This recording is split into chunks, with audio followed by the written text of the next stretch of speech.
Parmi les nombreuses phrases que les femmes utilisent au quotidien, il existe une question qui revient avec une fréquence étonnamment élevée. À première vue, elle peut sembler simple, presque sans signification particulière. Pourtant, en réalité, la grande majorité des hommes, environ 93%, l'ignorent complètement. Et ce n'est pas une exagération. Des études de l'Institut Goldman indiquent que les couples qui ne reconnaissent pas ce type de signaux verbaux ont 81% plus de probabilité de se séparer. Aujourd'hui, nous allons nous concentrer sur deux questions spécifiques que les femmes posent souvent lorsqu'elles essaient de créer une connexion émotionnelle. Et en particulier, la deuxième a le potentiel de transformer complètement votre façon de comprendre la communication. Mais avant d'y entrer, il y a quelque chose d'essentiel que vous devez d'abord comprendre, quelque chose qui est rarement expliqué de manière directe. Les femmes n'expriment généralement pas leurs besoins émotionnels de façon ouverte et explicite. Ce n'est ni un jeu, ni une forme de manipulation. Derrière cela, il existe des raisons psychologiques profondes, développées au fil de milliers d'années. C'est un mécanisme naturel de protection émotionnelle. Ce qui est intéressant, c'est qu'au lieu de demander directement de la proximité, beaucoup de femmes la communiquent à travers des questions. Il existe deux questions qui fonctionnent presque comme un code caché. Il est très probable que vous les ayez déjà entendues de nombreuses fois et que vous y ayez même répondu automatiquement avec des phrases comme « rien »,« je ne sais pas » ou en changeant de sujet. Sans vous en rendre compte, à ces moments-là, vous pourriez être en train de fermer une porte qu'elle essaie en réalité d'ouvrir.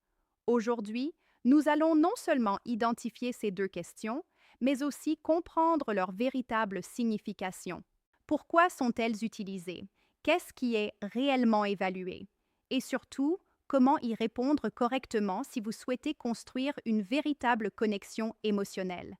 Car bien souvent, les réponses automatiques finissent par abîmer la relation progressivement sans que vous ne vous en rendiez compte. Tout d'abord, il est essentiel de comprendre le contexte général. Mémoriser les questions sans en comprendre le sens, c'est comme apprendre des mots sans comprendre la langue. Des recherches menées par l'anthropologue Ellen Fisher de l'Université Rutgers ont révélé quelque chose d'intéressant. Lorsqu'une femme commence à ressentir une attraction émotionnelle, la première partie du cerveau qui s'active n'est pas liée au désir physique, mais aux zones du langage, comme Broca et Wernicke. Cette découverte met en évidence un point fondamental. Pour beaucoup de femmes, la connexion émotionnelle commence à travers les mots, en particulier via des questions. Alors, pourquoi des questions et non des déclarations directes? Selon la psychologie évolutionniste, avant qu'une personne ne s'ouvre émotionnellement, il existe un système interne d'évaluation. Ce mécanisme s'est développé comme une forme de protection. Choisir la mauvaise personne peut comporter de grands risques, c'est pourquoi le cerveau a créé des moyens plus subtils d'évaluer les autres. L'un de ces moyens est l'utilisation de questions. Ces questions ne cherchent pas seulement des réponses, elles observent aussi des réactions.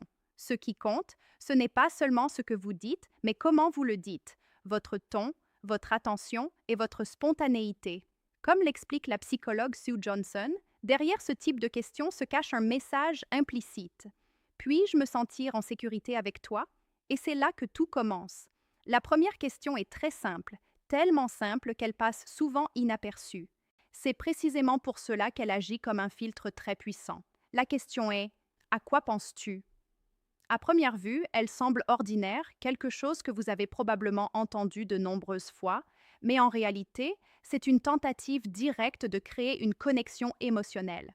Quand une femme pose cette question, elle ne veut pas seulement connaître vos pensées. Selon John Gottman, c'est une invitation à se connecter. Dans ses recherches menées sur plus de 3000 couples, il a constaté que le fait d'ignorer ces petits moments augmente considérablement les chances que la relation se termine.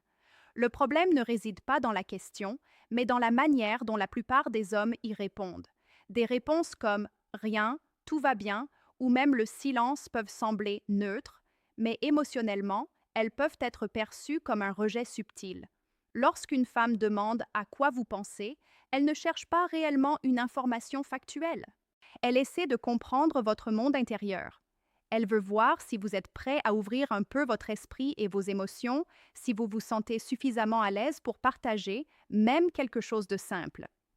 Les réponses fermées sont souvent interprétées comme un manque d'ouverture, non pas parce qu'elles sont incorrectes, mais parce qu'elles ne construisent pas de pont vers une connexion plus profonde. En revanche, même une réponse simple mais sincère peut produire un effet très différent. Par exemple, vous pouvez dire ce à quoi vous pensez réellement à ce moment-là, même si cela semble banal. Ces petits détails montrent de l'authenticité, et l'authenticité est la base de la confiance émotionnelle. Ici, ce n'est pas votre intelligence qui est évaluée, mais votre capacité à être présent émotionnellement. Et cela nous amène à la deuxième question. Celle-ci semble souvent plus légère, presque comme une simple formule de politesse, mais elle possède en réalité une signification bien plus profonde. La question est: comment s'est passée ta journée? À première vue, cela paraît être une formalité. Beaucoup de personnes répondent rapidement bien, normal ou rien de spécial, et la conversation s'arrête là. Mais dans de nombreux cas, lorsqu'une femme pose cette question, elle ne veut pas seulement savoir ce que vous avez fait durant la journée, elle cherche une connexion émotionnelle à travers votre expérience. C'est une manière subtile de comprendre comment vous vivez votre journée, ce qui influence votre état d'esprit et si vous êtes prêt à le partager. Les réponses plates ont tendance à couper la conversation. En revanche, des réponses un peu plus ouvertes peuvent la prolonger et approfondir la relation. Par exemple, au lieu de dire simplement bien, vous pouvez ajouter un peu de contexte, quelque chose d'intéressant, quelque chose qui vous a fait réfléchir ou même un défi que vous avez rencontré. Il ne s'agit pas d'être dramatique, mais de montrer que vous êtes disposé à partager. Dans ce contexte, la question «Comment s'est passée ta journée?» est une autre invitation à entrer dans votre monde. Ces deux questions ont un point commun essentiel. Ce ne sont pas seulement des questions littérales, mais des moyens de mesurer votre implication émotionnelle. Ce sont des approches subtiles et non des confrontations directes. Et c'est là que naissent de nombreux malentendus. Beaucoup d'hommes se concentrent sur le contenu de la question, alors que l'essentiel réside dans l'intention qui se cache derrière.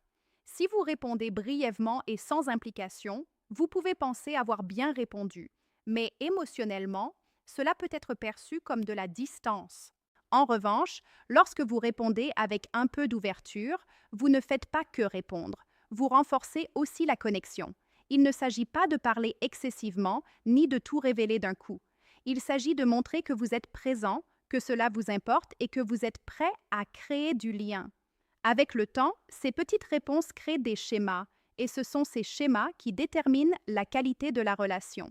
Comme le montrent diverses études, la connexion émotionnelle ne se construit pas à partir de grands moments isolés, mais à travers de petites interactions constantes. Alors, lorsque vous entendez des questions simples comme «À quoi penses-tu?» ou «Comment s'est passée ta journée?», essayez de les voir sous un autre angle.